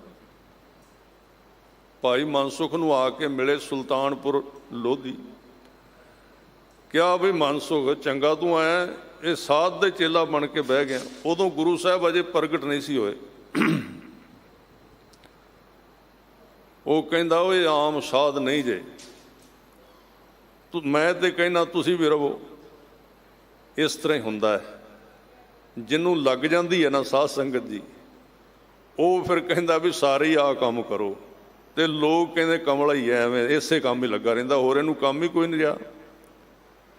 ਨਹੀਂ, ਜਿਸ ਤਨ ਲਾਗੀ ਸੋਈ ਜਾਣਾ, ਅਵਰ ਕੇ ਜਾਣਾ ਪੀਰ ਭਰਈਆ। ਜਿਹਦੇ ਅੰਦਰ ਤੀਰ ਵੱਜ ਗਿਆ ਨਾ ਗੁਰੂ ਨਾਨਕ ਦਾ, ਉਹਨੂੰ ਪਤਾ ਫਿਰ ਕਿਹੜੇ ਹੁਦਾਰਿਆਂ ਵਿੱਚ ਵੱਸਦਾ। ਉਹ ਫਿਰ ਦੁਨੀਆ ਨੂੰ ਰੁਲਦਿਆਂ ਨੂੰ ਵੇਖ ਕੇ ਨਾ ਉਹਨੂੰ ਤਰਸ ਬੜਾ ਹੁੰਦਾ ਵੀ ਕਿੱਥੇ ਰੁਲੀ ਜਾਂਦੇ ਵਿਚਾਰੇ, ਕਿੱਥੇ ਰੋਈ ਜਾਂਦੇ, ਸਾਰਾ ਦਿਨ ਗਵਾਈ ਜਾਂਦੇ ਹਨ ਆਪਣਾ। ਉਹ ਕਹਿੰਦੇ ਤੁਸੀਂ ਵੀ ਰਹੋ। ਕਹਿੰਦੇ ਅਸੀਂ ਤਾਂ ਤੈਨੂੰ ਲੈਣ ਆਇਆ, ਤੂੰ ਸਾਨੂੰ ਵੀ ਇੱਥੇ ਰੱਖਣਾ। ਕਹਿੰਦਾ ਮੈਂ ਨਹੀਂ ਜਾਣਾ। ਉਹ ਗੁਰੂ ਸਾਹਿਬ ਕੋਲ ਗਏ, ਮਹਾਰਾਜ ਬੈਠੇ ਸੀ। ਕਹਿੰਦੇ ਮਹਾਰਾਜ ਸਾਡਾ ਬੰਦਾ ਤੁਸੀਂ ਆਪਣੇ ਪਿੱਛੇ ਲਾ ਲਿਆ। ਆਮ ਹੀ ਹੁੰਦਾ ਹੈ ਪਿੱਛੇ ਲਾ ਲਿਆ। ਮਹਾਰਾਜ ਕਹਿੰਦੇ ਮੈਂ ਕਿੱਥੇ ਪਿੱਛੇ ਲਾਇਆ, ਮੇਰੇ ਪਿਛਲੇ ਪਾਸੇ ਵੇਖ ਹੈ ਮਨਸੁਖ, ਉਹ ਤੇ ਅੱਗੇ ਬੈਠਾ। ਕਹਿੰਦੇ ਨਹੀਂ, ਮਤਲਬ ਤੁਸੀਂ ਉਹਨੂੰ ਜਾਣ ਨਹੀਂ ਦਿੰਦੇ। ਗੁਰੂ ਸਾਹਿਬ ਨੇ ਕਿਹਾ ਮੈਂ ਕੋਈ ਮੰਤਰ ਤੇ ਪੜ੍ਹਿਆ ਨਹੀਂ, ਪੁੱਛ ਲੈ ਇਹਨੂੰ ਕਿਉਂ ਨਹੀਂ ਜਾਂਦਾ। ਮਨਸੁਖ ਚੁੱਪ ਕਰਕੇ ਆਨੰਦ ਵਿੱਚ ਬੈਠਾ। ਕੋਈ ਪਾਣੀ ਦਾ ਤੁਪਕਾ ਡਿੱਗਦਾ, ਗੁਰੂ ਦੇ ਕੋਲ ਕੀ ਹੈ ਸਿੱਖ ਹੀ ਜਾਣ ਸਕਦਾ ਹੈ, ਕਿਸੇ ਆਮ ਬੰਦੇ ਦੇ ਵੱਸ ਦੀ ਗੱਲ ਨਹੀਂ ਹੈ। ਆਮ ਤੇ ਕਹੇਗਾ ਐਵੇਂ ਟਾਈਮ ਖਰਾਬ ਕਰੀ ਜਾਂਦੇ। ਸਤਿਗੁਰਾਂ ਨੇ ਕਿਹਾ ਭਾਈ ਮਨਸੁਖ ਕਾਰੋਬਾਰ ਵੀ ਕਰਨਾ ਹੈ ਆਪਾਂ, ਚੱਲ ਤੇਰੇ ਤੇ ਕਿਰਪਾ ਹੋ ਗਈ ਹੈ, ਉੱਥੇ ਆਪਣਾ ਇਹ ਆਏ ਨੇ ਇਹਨਾਂ ਦੇ ਨਾਲ ਚਲਾ ਜਾ। ਮਹਾਰਾਜ ਨਹੀਂ, ਤੁਹਾਡੇ ਚਰਨਾਂ ਤੋਂ ਦੂਰ ਜਾਣ ਨੂੰ ਚਿੱਤ ਨਹੀਂ ਕਰਦਾ। ਸਤਿਗੁਰਾਂ ਨੂੰ ਪਤਾ ਸੀ ਉਹਦੀ ਹਾਲਤ, ਜਾ ਨਹੀਂ ਸਕਦਾ। ਮਹਾਰਾਜ ਨੇ ਧੱਕੇ ਨਾਲ ਤੋੜ ਦਿੱਤਾ ਸਾਥੀਆਂ ਦੇ, ਤੇ ਜਦੋਂ ਥੋੜੀ ਜਿਹੀ ਦੂਰ ਗਿਆ ਨਾ ਨਾਲ ਸਾਧ ਸੰਗਤ ਜੀ 2-4 ਕਿੱਲੇ ਗਿਆ ਤੇ ਦੌੜ ਕੇ ਭੱਜ ਕੇ ਵਾਪਸ ਆਇਆ। ਭੱਜ ਕੇ ਆ ਕੇ ਚਰਨਾਂ ਨੂੰ ਚੰਬੜ ਗਿਆ ਤੇ ਅੱਖਾਂ ਵਿੱਚੋਂ ਪਾਣੀ ਡਿੱਗਣ ਲੱਗ ਪਿਆ। ਚਰਨ ਨਾ ਛਾਡੋ ਸਰੀਰ ਕਲ ਜਾਈ। ਉੱਥੇ ਜਾ ਕੇ ਫਿਰ ਰਾਜ ਹੋਰ ਚੀਜ਼ਾਂ ਛੋਟੀਆਂ ਰਹਿ ਜਾਂਦੀਆਂ। ਮਹਾਰਾਜ ਪਾਤਸ਼ਾਹ ਕਹਿੰਦੇ ਪੜ੍ਹੋ ਸਾਰੇ ਪਿਆਰ ਦੇ ਨਾਲ, ਮਨ ਪ੍ਰੀਤ ਚਰਨ ਕਮਲਾਰੇ, ਮਨ ਪ੍ਰੀਤ ਚਰਨ ਕਮਲਾਰੇ, ਮਨ ਪ੍ਰੀਤ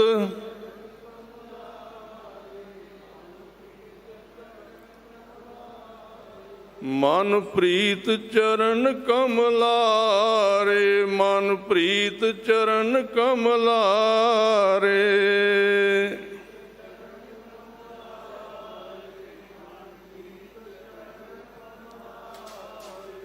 ਰਾਜ ਨਾ ਚਾਹੋ ਮੁਕਤ ਨਾ ਚਾਹੋ, ਮਨ ਪ੍ਰੀਤ ਚਰਨ ਕਮਲਾਰੇ। ਮਹਾਰਾਜ ਕਹਿੰਦੇ ਫਿਰ ਆ ਗਿਆ ਪਿੱਛੇ, ਉਹ ਵੀ ਆ ਕੇ ਇਕੱਠੇ ਹੋ ਗਏ। ਕਹਿੰਦਾ ਮਹਾਰਾਜ ਜਦੋਂ ਤੁਹਾਡੇ ਤੋਂ ਦੂਰ ਜਾਣਾ ਮੇਰੀ ਜਿੰਦ ਨਿਕਲਦੀ ਸਰੀਰ ਦੇ ਵਿੱਚੋਂ, ਮੈਂ ਰਹਿ ਨਹੀਂ ਸਕਦਾ। ਸਤਿਗੁਰੂ ਨੇ ਵੇਖਿਆ ਕੰਮ ਕਰਨਾ ਵੀ ਜ਼ਰੂਰੀ ਹੈ ਤੇ ਨਾਮ ਜਪਣਾ ਵੀ ਜ਼ਰੂਰੀ ਹੈ। ਕਹਿੰਦੇ ਮਨਸੁਖ ਕਿਵੇਂ ਚੱਲੇਗਾ? ਕਹਿਣ ਲੱਗਾ ਮਹਾਰਾਜ ਜਾਂ ਤਾਂ ਮੈਨੂੰ ਇੱਥੇ ਰੱਖੋ ਜਾਂ ਮੇਰੇ ਨਾਲ ਚੱਲੋ। ਇਹ ਬੜਿਆਂ ਨੇ ਗੁਰੂ ਸਾਹਿਬ ਨੂੰ ਕਿਹਾ ਵੀ ਸਾਡੇ ਕੋਲ ਰਹੋ। ਮਹਾਰਾਜ ਕਹਿੰਦੇ ਚੱਲਨੇ ਆ। ਬੜਾ ਖੁਸ਼ ਹੋ ਗਿਆ, ਕਹਿੰਦੇ ਆਹ ਤੇ ਗੱਲ ਹੀ ਬਣ ਗਈ। ਮਹਾਰਾਜ ਮੇਰੇ ਜਹਾਜ਼ ਚੱਲਦੇ ਨੇ, ਉਹਦੇ ਵਿੱਚ ਤੁਹਾਡਾ ਬੈੱਡ ਲਾ ਦਿਆਂਗੇ, ਉੱਥੇ ਤੁਸੀਂ ਬੈਠੇ ਦਰਸ਼ਨ ਦੇਈ ਜਾਣਾ ਤੇ ਨਾਲੇ ਵਪਾਰ ਕਰਾਂਗੇ ਤੇ ਨਾਲੇ ਦਰਸ਼ਨ ਕਰਾਂਗੇ।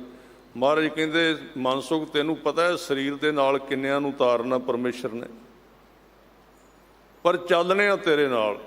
ਕਾਗਜ਼ ਮੰਗਾਓ, ਕਲਮ ਮੰਗਾਓ। ਜਿਹੜੇ ਸ਼ਬਦ ਹੁਣ ਤੱਕ ਉਚਾਰੇ ਸਨ, ਮਹਾਰਾਜ ਨੇ ਮੂਲ ਮੰਤਰ ਉਚਾਰਿਆ ਸੀ ਵੇ ਵਿੱਚੋਂ ਬਾਹਰ ਆ ਕੇ। ਜਿਹੜੇ ਸ਼ਬਦ ਉਚਾਰੇ ਸਨ, ਜਾਲ ਮੋਹ ਕਸ ਮਸ ਕਰ ਮਤ ਕਾਗਦ ਕਰ ਸਾਰ, ਭਾਉ ਕਲਮ ਕਰ ਚਿੱਤ ਲਿਖਾਰੀ, ਗੁਰ ਪੁੱਛ ਲਿਖ ਵਿਚਾਰ, ਬਾਬਾ ਇਹ ਲੇਖਾ ਲਿਖ ਜਾਣ। ਸ਼ਬਦ ਕਾਗਜ਼ ਤੇ ਲਿਖ ਕੇ ਤੇ ਮਨਸੁਖ ਨੂੰ ਕਿਹਾ ਮਨਸੁਖ ਤੂੰ ਆਪਣੀ ਜ਼ਿੰਦਗੀ ਦਾ ਹੀ ਸਵਾਲ ਹੱਲ ਨਹੀਂ ਕੀਤਾ ਗੁਰੂ ਦੇ ਨਾਲ ਰਹਿਣ ਦਾ, ਤੂੰ ਆਉਣ ਵਾਲੇ ਸਾਰੇ ਸਿੱਖਾਂ ਦਾ ਸਵਾਲ ਹੱਲ ਕਰ ਦਿੱਤਾ। ਮਹਾਰਾਜ ਉਹ ਕਿਵੇਂ? ਕਹਿੰਦੇ ਸਮਾਂ ਆਵੇਗਾ, ਅੱਜ ਵੀ ਇਹ ਬਾਣੀ ਸਾਡਾ ਰੂਪ ਹੈ ਤੇ ਇੱਕ ਦਿਨ ਤੇ ਫਿਰ ਸੰਪੂਰਨ ਤੌਰ ਤੇ ਪ੍ਰਕਾਸ਼ ਹੀ ਹੋ ਜਾਏਗਾ ਇਸ ਬਾਣੀ ਦਾ। ਤੇ ਮੇਰਾ ਸਿੱਖ ਜਿਹੜੇ ਵੀ ਦੇਸ਼ ਵਿੱਚ ਜਾਏਗਾ ਨਾ, ਸਿੱਖ ਬਾਅਦ ਵਿੱਚ ਉਤਰੇਗਾ ਏਅਰਪੋਰਟ ਤੇ ਮੈਂ ਅੱਗੇ ਗੁਰਦੁਆਰੇ ਵਿੱਚ ਪਹਿਲਾਂ ਹੀ ਪ੍ਰਕਾਸ਼ ਹੋਇਆ ਕਰਾਂਗਾ। ਹੁਣ ਦੱਸੋ ਕਿਹੜਾ ਥਾਂ ਜਿੱਥੇ ਗੁਰੂ ਗ੍ਰੰਥ ਸਾਹਿਬ ਦਾ ਪ੍ਰਕਾਸ਼ ਨਹੀਂ ਹੈ, ਨਿਸ਼ਾਨ ਸਾਹਿਬ ਨਹੀਂ ਝੁੱਲਦੇ। ਉਹ ਇਹ ਤੇ ਨਾਨਕ ਰਾਜ ਚਲਾਇਆ, ਇਹ ਗੁਰੂ ਨਾਨਕ ਸਾਹਿਬ ਦਾ ਰਾਜ ਹੈ। ਤੇ ਭੁੱਲੇ ਫਿਰਦੇ ਲੋਕ ਆ ਜਿਹੜੇ ਸੋਚਦੇ ਨੇ ਇਹਨਾਂ ਨੂੰ ਅਸੀਂ ਖਤਮ ਕਰ ਦਿਆਂਗੇ, ਇਹ ਇਹਨਾਂ ਦਾ ਭੁਲੇਵਾਂ ਹੈ। ਇਹਨਾਂ ਨੇ ਹਿਸਟਰੀ ਨਹੀਂ ਪੜ੍ਹੀ, ਇਹਨਾਂ ਨੇ ਇਤਿਹਾਸ ਨਹੀਂ ਪੜ੍ਹਿਆ। ਪ੍ਰਕਾਸ਼ ਨੂੰ ਕਦੀ ਖਤਮ ਨਹੀਂ ਕੀਤਾ ਜਾ ਸਕਦਾ, ਪ੍ਰਕਾਸ਼ ਸਦਾ ਕਾਇਮ ਰਹਿੰਦਾ ਹੈ। ਉਹ ਇੱਕ ਥਾਂ ਤੋਂ ਜੇ ਕੋਈ ਬੁਝਾਉਣ ਦੀ ਕੋਸ਼ਿਸ਼ ਕਰੇ, ਦੂਜੇ ਥਾਂ ਤੇ ਆਪਣਾ ਰਾਹ ਬਣਾ ਲੈਂਦਾ। ਮਹਾਰਾਜ ਕਹਿੰਦੇ ਭਾਈ ਮਨਸੁਖ ਆਹ ਸ਼ਬਦ ਜਿਹੜਾ ਬਾਣੀ ਸਾਡਾ ਰੂਪ ਹੈ, ਇਹ ਸਤਿਕਾਰ ਨਾਲ ਲੈ ਕੇ ਜਾਈ, ਸਤਿਕਾਰ ਨਾਲ ਲਿਜਾ ਕੇ ਇੱਕ ਸੁੱਚੇ ਥਾਂ ਤੇ ਰੱਖ ਲਈ ਰੁਮਾਲੇ ਦੇ ਵਿੱਚ, ਤੇ ਜਦੋਂ ਸਾਡੇ ਤੇ ਮਿਲਣ ਨੂੰ ਜੀ ਕਰੇ ਨਾ ਤੇ ਇਸ਼ਨਾਨ ਪਾਣੀ ਕਰਕੇ ਸਵੇਰੇ ਇਹ ਸ਼ਬਦ ਪੜ੍ਹੇਗਾ ਤੇ ਤੈਨੂੰ ਸਾਡੇ ਦਰਸ਼ਨ ਹੋਇਆ ਕਰਨਗੇ, ਭਾਵੇਂ ਕਿੱਥੇ ਹੋਵੇਂ, ਭਾਵੇਂ ਦੇਸ਼ ਵਿੱਚ ਤੇ ਭਾਵੇਂ ਵਿਦੇਸ਼ ਵਿੱਚ ਹੋਵੇਂ। ਮੈਂ ਤੇਰੇ ਸਦਾ ਸੰਗ ਹੋਵਾਂਗਾ, ਤੇਰੇ ਸਦਾ ਨਾਲ ਹੋਵਾਂਗਾ। ਜਲ ਥਲ ਮਈਲ ਗੁਪਤੋ ਵਰਤੈ, ਗੁਰ ਸ਼ਬਦੀ ਦੇਖ ਨਿਹਾਰੀ ਜੀਓ।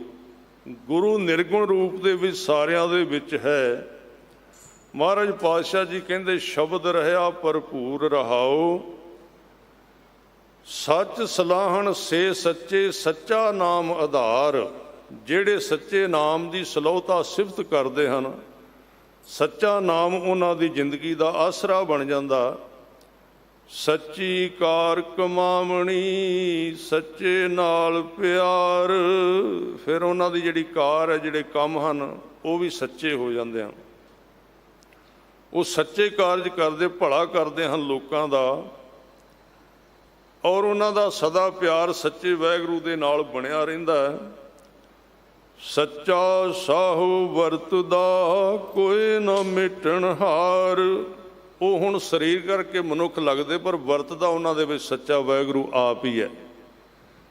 ਉਹਨਾਂ ਨੂੰ ਕੋਈ ਮੇਟ ਨਹੀਂ ਸਕਦਾ, ਭਾਵੇਂ ਕੋਈ ਕਿੰਨੀ ਈਰਖਾ ਕਰੀ ਜਾਏ, ਉਹਨਾਂ ਨੂੰ ਕੋਈ ਮਿਟਾ ਨਹੀਂ ਸਕਦਾ, ਕਿਉਂਕਿ ਉਹ ਮਨੁੱਖ ਹੈ ਹੀ ਨਹੀਂ। ਵਾਹਿਗੁਰੂ ਉੱਥੇ ਪ੍ਰਗਟ ਹੋ ਗਿਆ, ਉਹਨੂੰ ਕੋਈ ਨਹੀਂ ਮੇਟ ਸਕਦਾ।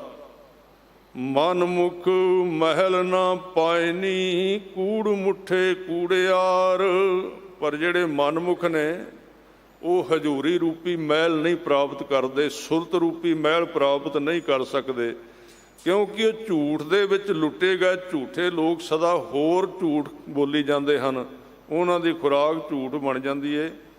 ਹਉ ਮੈਂ ਕਰਤਾ ਜਗ ਮੁਆ, ਗੁਰ ਬਿਨ ਘੋਰ ਅੰਧਾਰ। ਹੰਕਾਰ ਵਿੱਚ ਫਸ ਕੇ ਸਾਰਾ ਜਗਤ ਖੁਆਰ ਹੋ ਰਿਹਾ ਹੈ।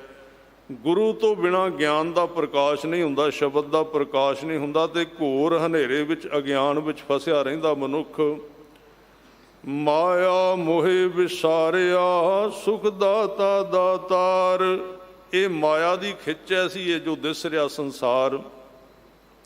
ਇਹਦੇ ਕਰਕੇ ਅਕਾਲ ਪੁਰਖ ਵਾਹਿਗੁਰੂ ਭੁੱਲ ਗਿਆ, ਜਿਹੜਾ ਸਦਾ ਸੁਖ ਦਾਤਾ, ਦਾਤਾਂ ਦੇਣ ਵਾਲਾ ਦਾਤਾਰ ਵਾਹਿਗੁਰੂ ਹੈ। ਸਤਿਗੁਰ ਸੇਵੈ ਤਾਂ ਉਬਰਹਿ, ਸੱਚ ਰੱਖੈ ਉਰ ਧਾਰ। ਕੌਣ ਇਹਦੇ ਵਿੱਚੋਂ ਉੱਭਰ ਸਕਦੇ ਨੇ ਸੰਸਾਰ ਵਿੱਚੋਂ? ਜਿਹੜੇ ਉਰ ਹਿਰਦੇ ਦੇ ਵਿੱਚ ਸੱਚੇ ਨਾਮ ਨੂੰ ਧਾਰਨ ਕਰਕੇ ਰੱਖਦੇ ਨੇ ਤੇ ਸਤਿਗੁਰੂ ਜੀ ਦੀ ਸੇਵਾ ਕਰਦੇ ਹਨ।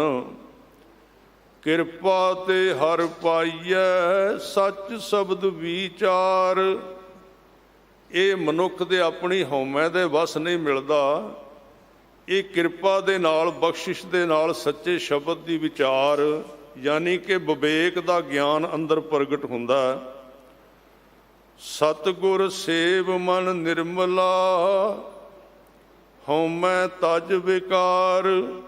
ਗੁਰੂ ਸਾਹਿਬ ਦੀ ਸੇਵਾ ਕਰਕੇ, ਨਿਤਨੇਮ ਕਰਕੇ, ਸਿਮਰਨ ਕਰਕੇ, ਵਿਚਾਰ ਕਰਕੇ ਮਨ ਦੇ ਵਿੱਚੋਂ ਹੰਕਾਰ ਦੀ ਮੈਲ ਨਿਕਲ ਜਾਂਦੀ ਹੈ ਤੇ ਵਿਕਾਰਾਂ ਦੀ ਮੈਲ ਖਤਮ ਹੋ ਜਾਂਦੀ ਹੈ। ਆਪ ਛੋੜ ਜੀਵਤ ਮਰੈ, ਗੁਰ ਕੈ ਸ਼ਬਦ ਵਿਚਾਰ। ਐਸੇ ਗੁਰਮੁਖ ਆਪਣੀ ਹੋਂਦ ਨੂੰ ਕਦੀ ਇਹ ਨਹੀਂ ਸੋਚਦੇ ਕਿ ਮੇਰੇ ਕਰਕੇ ਕੁਝ ਹੋ ਰਿਹਾ। ਉਹ ਆਪਣੇ ਆਪ ਹੀ ਹਉਮੈ ਨੂੰ ਛੱਡ ਦਿੰਦੇ ਹਨ। ਜਿਉਂਦੇ ਜੀ ਗੁਰੂ ਦੇ ਹੁਕਮ ਵਿੱਚ ਮਰ ਜਾਂਦੇ ਹਨ, ਆਪਣੀ ਮਨ ਮਰਜ਼ੀ ਨੂੰ ਮਾਰ ਦਿੰਦੇ ਹਨ ਗੁਰੂ ਕੇ ਸ਼ਬਦ ਦੀ ਵਿਚਾਰ ਦੁਆਰਾ। ਧੰਦਾ ਧਾਵਤ ਰਹਿ ਗਏ, ਲਾਗਾ ਸਾਚ ਪਿਆਰ। ਜਿਹੜੇ ਧੰਦਿਆਂ ਦੇ ਵਿੱਚ ਉਲਝੇ ਪਏ ਸੀ, ਉਹ ਗੁਰਮੁਖ ਦੇ ਜੀਵਨ ਦੇ ਵਿੱਚੋਂ ਰਹਿ ਗਏ, ਭਾਵ ਖਤਮ ਹੋ ਗਏ, ਜੰਜਾਲ ਖਤਮ ਹੋ ਗਏ, ਭਟਕਣਾ ਖਤਮ ਹੋ ਗਈ ਤੇ ਸੱਚੇ ਨਾਮ ਦੇ ਨਾਲ ਪਿਆਰ ਲੱਗਾ ਹੈ। ਸੱਚ ਰਤੇ ਮੁਖ ਉਜਲੇ, ਤਿਤ ਸਾਚੈ ਦਰਬਾਰ। ਜਿਹੜੇ ਸੱਚੇ ਨਾਮ ਦੇ ਵਿੱਚ ਜੁੜ ਗਏ ਹਨ, ਉਹਨਾਂ ਦੇ ਮੁਖੜੇ ਚਮਕਦੇ ਹਨ ਉਹਦੇ ਦਰਬਾਰ ਦੇ ਅੰਦਰ। ਸਤਿਗੁਰ ਪੁਰਖ ਨਾ ਮੰਨਿਓ, ਸ਼ਬਦ ਨਾ ਲੱਗੋ ਪਿਆਰ। ਮਨਮੁਖਾਂ ਨੇ ਸਤਿਗੁਰੂ ਦੀ ਗੱਲ ਨਹੀਂ ਮੰਨੀ, ਸਤਿਗੁਰ ਪੁਰਖ ਦਾ ਉਪਦੇਸ਼ ਨਹੀਂ ਮੰਨਿਆ, ਉਹਨਾਂ ਦਾ ਗੁਰੂ ਦੇ ਸ਼ਬਦ ਦੇ ਨਾਲ ਪਿਆਰ ਨਹੀਂ ਪਿਆ। ਇਸਨਾਨ ਦਾਨ ਜੇ ਤਾ ਕਰ ਹੈ, ਦੂਜੈ ਭਾਏ ਖੁਆਰ। ਮਹਾਰਾਜ ਕਹਿੰਦੇ ਐਸੇ ਮਨੁੱਖ ਜਿੰਨੇ ਮਰਜੀ ਤੀਰਥਾਂ ਆਦਿਕ ਤੇ ਇਸ਼ਨਾਨ ਕਰੀ ਜਾਣ, ਦਾਨ ਕਰੀ ਜਾਣ, ਹੋਰ ਕਰੀ ਜਾਣ ਕਈ ਕੁਝ, ਉਹ ਦੁਬਿਧਾ ਹੋਣ ਕਰਕੇ ਖੁਆਰ ਹੁੰਦੇ ਰਹਿੰਦੇ ਹਨ। ਗੁਰੂ ਦਾ ਹੁਕਮ ਮੰਨਦੇ ਨਹੀਂ, ਸਗੋਂ ਆਪਣਾ ਵਿਖਾਵਾ ਕਰਦੇ ਹਨ। ਹਰ ਜੀਓ ਆਪਣੀ ਕਿਰਪਾ ਕਰੇ, ਤਾਂ ਲਾਗੈ ਨਾਮ ਪਿਆਰ। ਜਿਨ੍ਹਾਂ ਉੱਤੇ ਹਰੀ ਵਾਹਿਗੁਰੂ ਸੱਚੇ ਪਾਤਸ਼ਾਹ ਜੀ ਆਪਣੀ ਕਿਰਪਾ ਕਰਦੇ, ਉਹਨਾਂ ਦਾ ਮਨ ਨਾਮ ਦੇ ਵਿੱਚ ਲੱਗ ਜਾਂਦਾ, ਨਾਮ ਦਾ ਪਿਆਰ ਪ੍ਰਗਟ ਹੋ ਜਾਂਦਾ ਹੈ। ਨਾਨਕ ਨਾਮ ਸੰਭਾਲ ਤੂੰ, ਗੁਰ ਕੈ ਹੇਤ ਅਪਾਰ। ਗੁਰੂ ਅਮਰਦਾਸ ਜੀ ਕਹਿੰਦੇ, ਹੈ ਗੁਰੂ ਕੇ ਸਿਖਾ, ਗੁਰੂ ਦੇ ਪਿਆਰ ਵਿੱਚ ਜੁੜ ਕੇ ਨਾਮ ਦੀ ਸੰਭਾਲਣਾ ਕਰ। ਆਓ ਰਹਿੰਦਾ ਸਮਾਂ 2 ਮਿੰਟ ਗੁਰ ਸ਼ਬਦ ਦਾ ਜਾਪ ਕਰਕੇ ਸਮਾਪਤੀ ਕਰੀਏ। ਵਾਹਿਗੁਰੂ ਵਾਹਿਗੁਰੂ ਵਾਹਿਗੁਰੂ ਵਾਹਿਗੁਰੂ ਵਾਹਿਗੁਰੂ।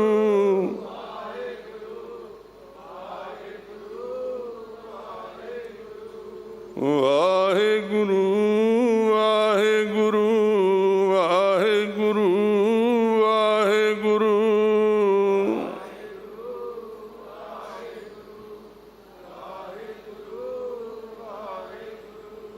ਵਾਹਿਗੁਰੂ ਵਾਹਿਗੁਰੂ ਵਾਹਿਗੁਰੂ ਵਾਹਿਗੁਰੂ।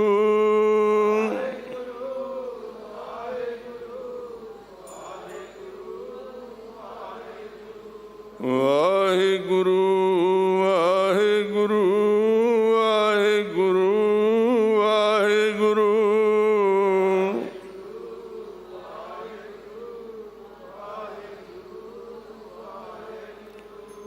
ਵਾਹਿਗੁਰੂ ਵਾਹਿਗੁਰੂ ਵਾਹਿਗੁਰੂ ਵਾਹਿਗੁਰੂ।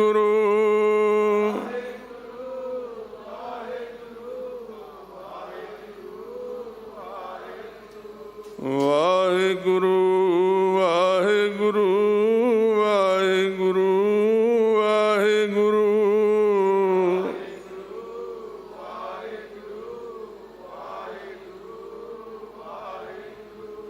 ਵਾਹਿਗੁਰੂ ਵਾਹਿਗੁਰੂ ਵਾਹਿਗੁਰੂ ਵਾਹਿਗੁਰੂ।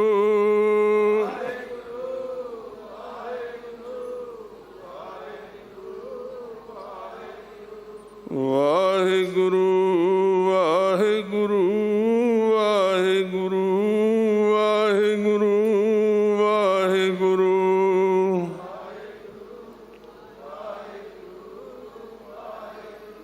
ਸੋ ਇੰਨੀਆਂ ਬੇਨਤੀਆਂ ਪ੍ਰਵਾਨ, ਭੁੱਲਾਂ ਚੁੱਕਾਂ ਦੀ ਖਿਮਾ। ਵਾਹਿਗੁਰੂ ਜੀ ਕਾ ਖਾਲਸਾ, ਵਾਹਿਗੁਰੂ ਜੀ ਕੀ ਫਤਿਹ। ਵਾਹਿਗੁਰੂ ਜੀ। ਰਾਮ ਕਲੀ ਮਹੱਲਾ ਤੀਜਾ। ਆਨੰਦ ਇੱਕ ਓੰਕਾਰ ਸਤਿਗੁਰ ਪ੍ਰਸਾਦ। ਆਨੰਦ ਪਿਆ ਮੇਰੀ ਮਾਏ, ਸਤਿਗੁਰੂ ਮੈਂ ਪਾਇਆ।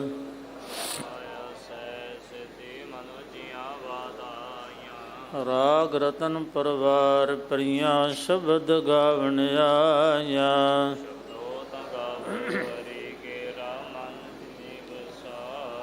ਕਹੈ ਨਾਨਕ ਆਨੰਦ ਹੋਆ, ਸਤਿਗੁਰੂ ਮੈਂ ਪਾਇਆ।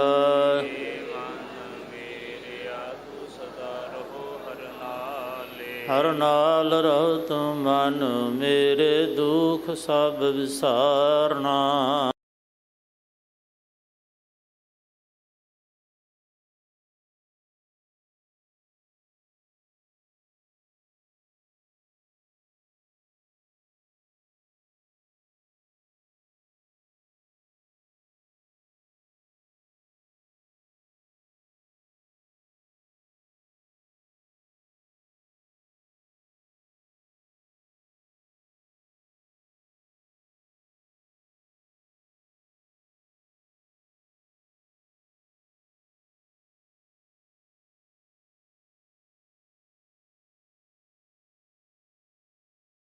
ਸੱਚੇ ਸਾਹਿਬ ਕਿਆ ਨਹੀਂ ਘਰ ਤੇਰਾ ਸਾਚਾ ਨਾਮ।